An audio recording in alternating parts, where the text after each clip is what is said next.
हरे कृष्णा। तो भक्तों, इस अध्याय से पहले अध्याय 4 प्रस्तुत किया गया था। तो उसमें शौनक मुनि सूत गोस्वामी जी से प्रश्न कर रहे थे और सूत गोस्वामी प्रश्नों का उत्तर देना प्रारंभ करते हैं। तो वह अध्याय आखिर में जाके पहुंचता है कि किस प्रकार से व्यासदेव सारे शास्त्रों को लिखने के बाद, महाभारत, वेद, पुराण सभी लिखने के बाद, और फिर भी उनके मन में असंतुष्टि थी। और तभी वहां पे नारद मुनि प्रकट होते हैं और नारद मुनि का अच्छी तरह से स्वागत सत्कार करते हैं, उन्हें बिठाते हैं और फिर उनसे प्रश्न करना प्रारंभ करते हैं नारद मुनि से कि इतना सारा कुछ लिखने के बाद और मैं फिर भी संतुष्ट नहीं हो पा रहा हूँ। वही इस अध्याय 5 में बताया गया है। तो आइए इस अध्याय को ध्यानपूर्वक हम समझने का प्रयास करते हैं, क्योंकि ये अध्याय समझ लिया तो भागवत का जो महत्वपूर्णता क्या है भागवत की, वो इस अध्याय से समझ में हमें आ जाती है। हरे कृष्णा। तो चलिए हम शुरू करते हैं। सूत गोस्वामी ने कहा, इस तरह देवर श्री नारद सुखपूर्वक बैठ गए और मानो मुस्कुराते हुए ब्रह्म ऋषि व्यासदेव को संबोधित किया। व्यासदेव को पराशर पुत्र संबोधित करते हुए नारद ने पूछा, क्या तुम मन या शरीर को आत्म साक्षात्कार का लक्ष्य मानकर संतुष्ट हो? तुम्हारी जिज्ञासाएं पूर्ण हैं और तुम्हारा अध्ययन भी भली भांति पूरा हो चुका है, इसमें संदेह नहीं है। तुमने एक महान एवं अद्भुत ग्रंथ महाभारत तैयार किया है, जो सभी प्रकार के वैदिक फलों की विशद व्याख्या से युक्त है। तुमने निराकार ब्रह्म विषयक एवं उससे प्राप्त होने वाले ज्ञान को भली भांति लिपिबद्ध किया है। तो इतना सब होते हुए, हे मेरे प्रभु, अपने को व्यर्थ समझकर हताश होने की क्या बात है? श्री व्यासदेव ने कहा, आपने मेरे विषय में जो कुछ कहा वह सब सही है। इन सब के बावजूद मैं संतुष्ट नहीं हूँ। अतः मैं आपसे अपने असंतोष के मूल कारण के विषय में कुछ पूछ रहा हूँ, क्योंकि आप स्वयंभू बिना भौतिक माता पिता के उत्पन्न ब्रह्मा की संतान होने के कारण अगाध ज्ञान से युक्त हैं। हे प्रभु, जो कुछ भी गोपनीय है वह आपको ज्ञात है, क्योंकि आप भौतिक जगत के सृष्टा तथा संहारक एवं आध्यात्मिक जगत के पालक आदि भगवान की पूजा करते हैं, जो भौतिक प्रकृति के तीनों गुणों से परे हैं।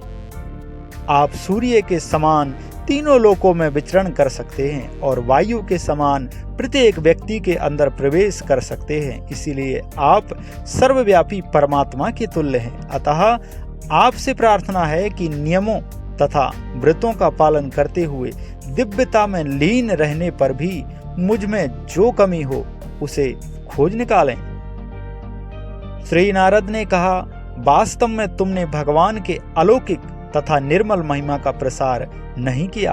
जो दर्शन शास्त्र परमेश्वर की दिव्य इंद्रियों को तुष्ट नहीं कर पाता, वह व्यर्थ समझा जाता है। हे महामुनि, यद्यपि आपने धार्मिक कृत्य इत्यादि 4 पुरुषार्थों का विस्तार से वर्णन किया है, किंतु आपने भगवान वसुदेव की महिमा का वर्णन नहीं किया है। जो वाणी संपूर्ण ब्रह्मांड के वायुमंडल को परिशुद्ध करने वाले भगवान की महिमा का वर्णन नहीं करती, उसे साधु पुरुष कौओं के स्थान के समान मानते हैं, क्योंकि परमहंस पुरुष दिव्य लोक के वासी होते हैं। अतः उन्हें ऐसे स्थान में कोई आनंद नहीं मिलता।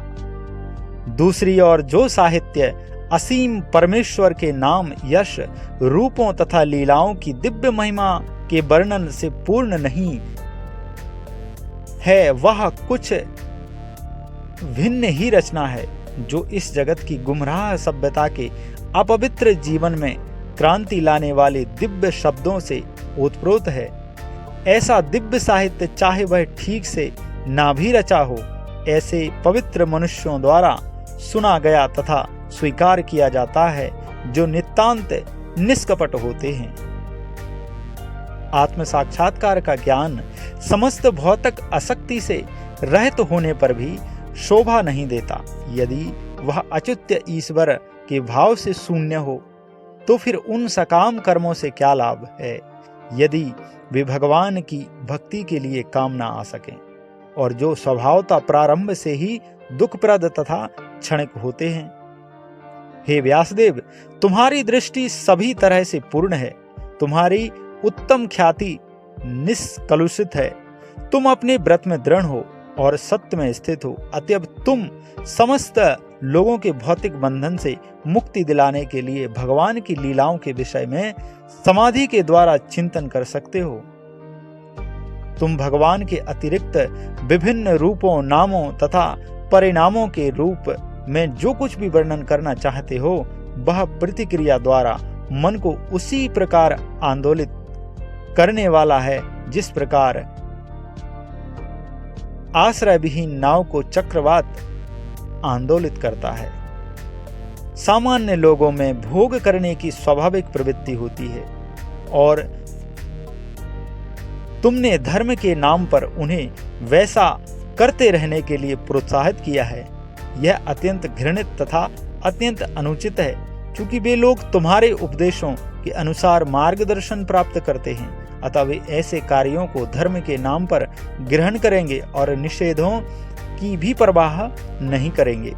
भगवान असीम है, केवल वही निपुण व्यक्ति इस आध्यात्मिक ज्ञान को समझने के लिए योग्य है जो भौतिक सुख के कार्यकलापों से विरक्त हो चुका हो।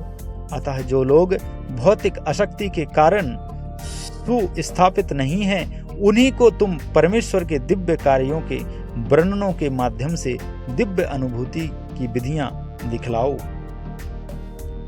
जिसने भगवान की भक्तिमय सेवा में प्रवृत्त होने के लिए अपनी भौतिक प्रवृत्तियों को त्याग दिया है, वह कभी कभी कच्ची आस्था से नीचे गिर सकता है, तो भी उसके असफल होने का कोई खतरा नहीं रहता। इसके विपरीत अभक्त चाहे अपनी प्रवृत्तियों में पूर्ण रूप से रत क्यों ना हो, उसे कुछ भी लाभ नहीं होता। जो व्यक्ति वास्तव में बुद्धिमान तथा तत्व ज्ञान में रुचि रखने वाले हैं, उन्हें चाहिए कि वे उस सार्थक अंत के लिए ही प्रयत्न करें जो उच्चतम लोक से लेकर निम्नतम लोक तक विचरण करने से भी प्राप्य नहीं है। जहां तक इंद्रिय भोग से प्राप्त होने वाले सुख की बात है, यह तो कालक्रम से स्वतः प्राप्त होता है, जिस प्रकार हमारे ना चाहने पर भी हमें दुख मिलते रहते हैं। हे प्रिय व्यास, यद्यपि भगवान कृष्ण का भक्त भी कभी कभी किसी न किसी कारण से नीचे गिर जाता है, लेकिन उसे दूसरों की तरह भाव चक्र में नहीं आना पड़ता, क्योंकि जिस व्यक्ति ने भगवान के चरण कमलों का आस्वादन एक बार किया है, वह उस आनंद को पुनः पुनः स्मरण करने के अतिरिक्त और कुछ नहीं कर सकता। पूर्ण पुरुषोत्तम भगवान स्वयं विश्व स्वरूप हैं, तथापि उससे निर्लिप्त भी हैं। उन्हीं से यह दृश्य जगत उत्पन्न हुआ है, उन्हीं पर टिका है और संहार के बाद उन्हीं में प्रवेश करता है। तुम इस सब के विषय में जानते हो, मैंने तो केवल सारांश भर प्रस्तुत किया है। तुम में पूर्ण दृष्टि है, तुम पूर्ण पुरुषोत्तम भगवान को जान सकते हो, क्योंकि तुम भगवान के अंश के रूप में विद्यमान हो। यद्यपि तुम अजन्मा हो, लेकिन समस्त लोगों के कल्याण हेतु इस पृथ्वी पर प्रकट हो। अतः भगवान श्री कृष्ण की लीलाओं का अधिक विस्तार से वर्णन करो। विद्य मंडली ने यह स्पष्ट निष्कर्ष निकाला है कि तपस्या, वेदाध्ययन, यज्ञ, दान तथा स्तुति जप का अचूक प्रयोजन उत्तम श्लोक भगवान की दिव्य लीलाओं के वर्णन में जाकर समाप्त होता है। हे मुनि, पिछले कल्प में मैं किसी दासी के पुत्र के रूप में उत्पन्न हुआ, जो वेदांत सिद्धांतों की अनुयायी ब्राह्मणों की सेवा करती थी। जब वे लोग वर्षा ऋतु के चतुर्मास में साथ साथ रहते थे, तो मैं उनकी सेवा टहल किया करता था। यद्यपि वे स्वभाव से निष्पक्ष थे, किंतु उन वेदांत के अनुयायियों ने मुझ पर अहेतु की कृपा की। जहां तक मेरी बात थी, इंद्रियजीत था और बालक होने पर भी खेल कूद से अनासक्त था। साथ ही में चपल ना था और कभी भी जरूरत से उनकी अनुमति से मैं केवल एक बार उनकी जूठन खाता था, और ऐसा करने से मेरे सारे पाप तुरंत ही नष्ट हो गए। इस प्रकार सेवा में लगे रहने से मेरा हृदय शुद्ध हो गया और तब वेदांतियों का स्वभाव मेरे लिए अत्यंत आकर्षक बन गया। हे व्यासदेव, उस संगति में तथा उन महान वेदांतियों की कृपा से मैं उनके द्वारा भगवान कृष्ण की मनोहर लीलाओं का वर्णन सुन सका और इस प्रकार ध्यान पूर्वक सुनते रहने से भगवान के विषय में प्रति क्षण अधिकाधिक सुनने के प्रति मेरी रुचि बढ़ती गई। हे महामुनि, ज्यों ही मुझे भगवान का आस्वाद्य प्राप्त हुआ त्यों ही मेरा ध्यान भगवान का श्रवण करने के प्रति अटल हो गया और ज्यों ही मेरी रुचि विकसित हो गई त्यों ही मुझे अनुभव हुआ कि मैंने अज्ञानतावश ही स्थूल तथा सूक्ष्म आवरणों को स्वीकार किया है, क्योंकि भगवान तथा मैं दोनों ही दिव्य हैं। इस प्रकार वर्षा तथा शरद दोनों ऋतुओं में मुझे इन महामुनियों से महान हरि की धवल कीर्ति का निरंतर कीर्तन सुनते रहने का शुभ अवसर प्राप्त हुआ। ज्यों ही मेरी भक्ति का प्रवाह होने लगा कि रजोगुण तथा तमोगुण के सारे आवरण विलुप्त हो गए। शुद्ध भक्त के पद तक मैं उन मुनियों के प्रति अत्यधिक आसक्त था। मेरा आचरण ब्रह्म था और उनकी सेवा के कारण मेरे सारे पाप विनष्ट हो चुके थे। मेरे हृदय में उनके प्रति प्रबल श्रद्धा थी। मैंने इंद्रियों को बस में कर लिया था और मैं तन तथा मन से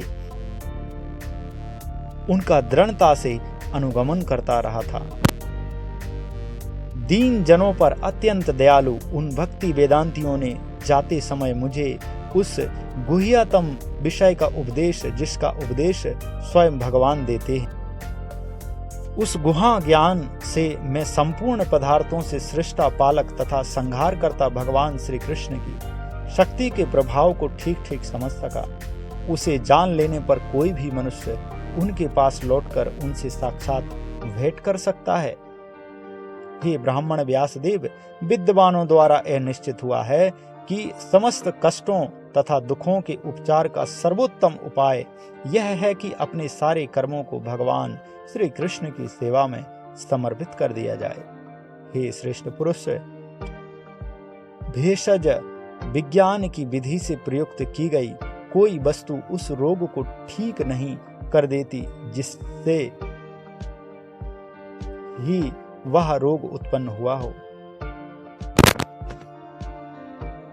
इस प्रकार जब मनुष्य के सारे कार्यकलाप भगवान की सेवा में समर्पित होते हैं तो वही सारे कर्म जो उसके शाश्वत बंधन के कारण होते हैं, कर्म रूपी वृक्ष के विनाशकर्ता बन जाते हैं। इस जीवन में भगवान की तुष्टि के लिए जो भी कार्य किया जाता है उसे भक्ति योग अथवा भगवान के प्रति दिव्य प्रेमा भक्ति कहते हैं और जिसे ज्ञान कहते हैं वह तो सहगामी कारक बन जाता है।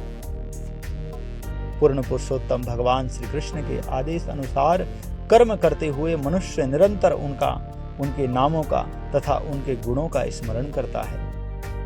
आइए हम सब वसुदेव तथा उनके पूर्ण अंश प्रद्युमन, अनिरुद्ध तथा संकर्षण सहित उनकी महिमा का कीर्तन। इस प्रकार वास्तविक दृष्टा वही है जो दिव्य मंत्र मूर्ति श्री भगवान विष्णु की पूजा करता है, जिनका कोई भौतिक रूप नहीं होता। हे ब्राह्मण, इस प्रकार सर्वप्रथम भगवान कृष्ण ने मुझे वेदों के गुह्यतम अंशों में निहित भगवान के दिव्य ज्ञान का, फिर आध्यात्मिक ऐश्वर्य का और तब अपनी घनिष्ठ प्रेममय सेवा का वर दिया। अतः कृपा करके सर्वशक्तिमान के उन कार्यकलापों का वर्णन करो जिसे तुमने वेदों के अपार ज्ञान से जाना है, क्योंकि उससे महान द्विजनों की ज्ञान पिपासा की तृप्ति होगी और साथ ही सामान्य लोगों के कष्टों का भी शमन होगा, जो भौतिक दुखों से सदैव पीड़ित रहते हैं। निसंदेह इन कष्टों से उबरने का कोई अन्य साधन नहीं है।